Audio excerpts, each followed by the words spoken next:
Hi, so today I'm going to be talking about the Ming Dynasty in China. Well, very brief background. It actually succeeded the Yuan Mongol dynasty and was founded by, I'm sorry for any mispronunciations, Si Yuanzhang. Wait, Si Yuanzhang. I'm sorry for any mispronunciations. He assumed the reign title of Hongwu, and the government during the Ming Dynasty was actually stable but autocratic. So, let's get started. Well, the government structure established continued into the Qing Manchu dynasty, and even lasted until around 1911 and 1912. So, just over 100 years ago, which is kind of impressive considering this was set up in I think it was around 15th century, so that's it for quite some time, like over 600 years. Um, During this period, the civil service was perfected and even became stratified. And well, the most top Ming officials they entered the bureaucracy and like they entered the bureaucracy by passing this government examination. Then the Sanskrit or the Jushitai was even made a separate organ of government. And the Sanskrit, by the way, if you don't know, it's this office designed to investigate official misconduct. That's it, simple as that. Well, the affairs in province were handled by three agencies, each reporting to separate bureaus in the central government. I mean, far as far there's more obviously, but so far, the government structure is actually not that far from what we have now, I guess. Well, the prime minister position was abolished, and the emperor took more personal style of government. And here's the autocratic part. Like this is where the autocracy comes into play.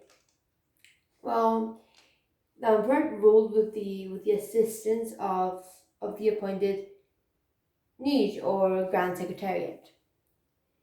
This incorporated the Tang dynasty's policy of relying on the literati in the managing state affairs. So they not only build up, they obviously establish their own things, but also build up on previous dynasties' establishments, and other dynasties obviously followed through. They so the government structures and facilities implemented by the Ming Dynasty, and well, it took them for 600 years. Well, from the Yongle Emperor, emperors relied more and more on trusted eunuchs to maintain the literati. By the way, eunuchs in China, especially this period of Chinese government, were really, really prominent. You don't hear about eunuchs in European history.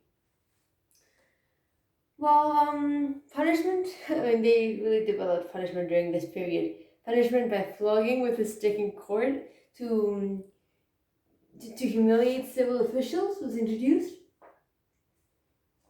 Interesting. Not to say anything else. And this was not only, like I said, to humiliate these civil officials, but to also demonstrate how the emperor himself had an aim of maintaining practical control through more practical control of the state through more personal touch in his own hands. He was the one in charge, not civil officials. And the emperor also, emperors, there's obviously several, but they decreed a vast spying service to be organized. Again, under three special agencies. The government structure during this period, honestly, I think it's much more developed than what it was in Europe at the time.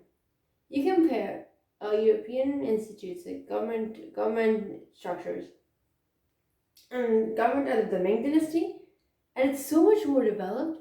And it's a shame people don't study it, at least in Europe.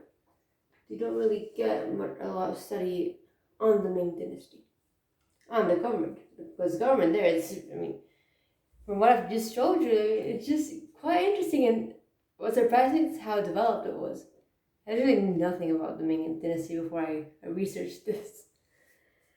Well, I mean, yeah, Ming Dynasty was all good and all, but obviously there were struggles. It wasn't an amazing, oh my god, golden age. No. There were struggles, especially with people of other nationalities. There were constant clashes with the Mongols, and well, I mean, in the first decades of the dynasty, the Mongols were were driven off to Outer Mongolia, now known as Mongolia, and well, there were tensions, there were conflicts, but the Mings couldn't really claim a decisive victory. They kept on failing to achieve this, and so that's why the northern border of China it was maintained. By the end, it effectively only reached the line of the Great Wall on the northeast. Well, the Yuchen rose around the 16th century, and well, again, more problems for the Ming Dynasty because the Ming Dynasty could not catch a break. Well, the Ming Dynasty, like the Ming army, they pressed to withdraw, and I mean they weren't that successful, and they were actually pushed back to the Great Wall, which ended up being the last line of defense, which was effective because they never got to China. But I mean, the Great Wall, it's that impressive because it was the last line of defense for many emperors, for many armies. And well, the Ming, they devoted so many resources not only defending the wall, but also defending cities like Beijing. So, other conflicts, because like I said, I mean, the two I've just mentioned are not the only ones, obviously. Well, the beginning domain under the Ming Dynasty extended in the south, especially after this attempt to invade Vietnam. This occupation of Vietnam was not greeted happily by the Vietnamese. It was met with local guerrilla. I mean, let me tell you, the Vietnamese really liked their guerrilla warfare. Anyway, they were met with local guerrilla resistance, and the Ming government decided to restore the border of China with Vietnam to the original line. Well, during the 15th century, the government organized many more large tribute collecting flotillas, which were commanded by Zheng He, again, sorry for any mispronunciations, to extend China's influence. Then apart from then, after that, came the problem with Japan, because Japan and China have a long history, very long history. So, during the Ming Dynasty, Japan became more and more aggressive as the years went on. Around the 15th century, Japan raiders, they started to collaborate with Chinese pirates. And their collaboration was more, let's raid coastal towns, let's inflict damage on Chinese coasts, rather than, hey, let's be friends. So they just did that. They kept on raiding China's coast. I mean, there's some I can say on that. And Japanese wanted to take over Korea, which if I'm not mistaken, was under the Ming China's control. Ming Dynasty and Japan were hell bent on. I mean, the Ming dynasty where China was really hell-bent on keeping Korea. The Japanese were very keen on taking Korea. So the Mings were forced to, I don't think the Mings, but the Ming Dynasty was forced to spend a lot of time, resources, and yeah, campaigning to defend Korea. I mean, now we talk about briefly about the problems with the dynasty, but like the fall of the dynasty. But I mean, yeah, it was kind of not a golden age, but a really good age of government development. The government under the Ming Dynasty was really well developed. Of course, there were problems, especially with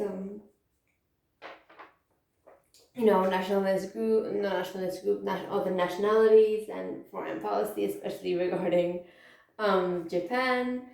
But I mean, like I said, the Ming Dynasty ended and had to end sometime. So how did it end? Well, the dynasty lasted for, let me think, over 200 years. I don't know the exact dates, but over 200 years. Like, the influence did last for over 600 years, but the dynasty itself lasted for 200 years.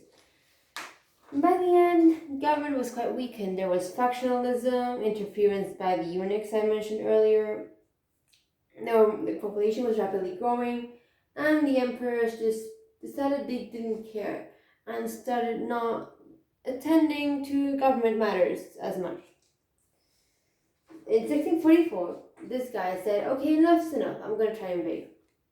And this guy was Li Zicheng, and he captured Beijing.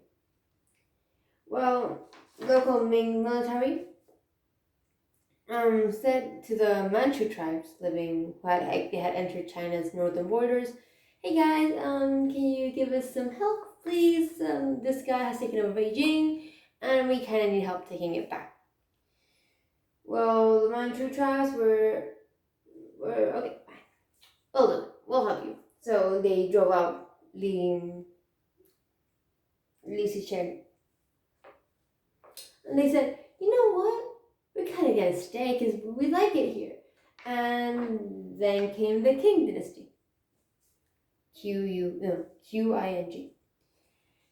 And that is a brief history of the Ming Dynasty. I mean, like I said, I literally did not know anything about the Ming Dynasty before I did this research. And it's a shame because, I mean, Chinese history is really, really interesting. Especially, the buildings of government, because government was really developed by the Chinese. And as you can see, compared government in the early Ming Dynasty compared to English government in the period, French government, Italian government, it's nothing. Like, they wish they had the government structures of China. I mean, foreign policy problems, that's literally everywhere, so that's nothing new. And yeah, the Ming Dynasty is one of the most famous ones in Chinese history. So I thought I'd do a little video on it. So yeah, I hope you liked it, and I hope you found it interesting. Thank you for watching. Bye.